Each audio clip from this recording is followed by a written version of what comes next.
કે નવરાત્રીની અંદર જે આપણી બહેનો દીકરીઓ ગરબાની અંદર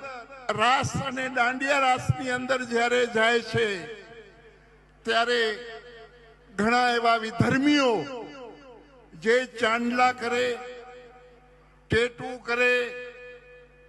ડુપ્લિકેટ આધાર કાર્ડ બનાવે અને આપણી બહેનો દીકરીઓને જે ટાર્ગેટ કરે છે, તો આજે યુવાધન પાસે એક સાધુ તરીકે હું પ્રાર્થના કરું,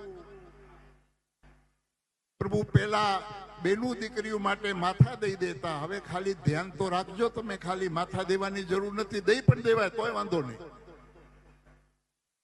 દીકરીની રક્ષા માટે માથું પણ દઈ દેવાય તોય વાંધો નહીં.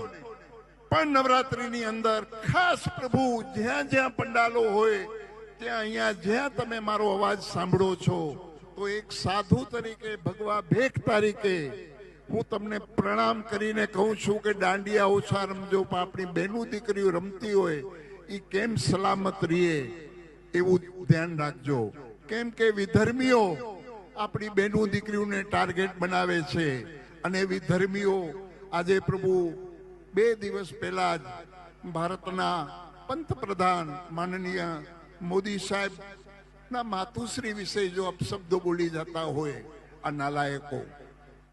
તો આપણે સમજવાનું છે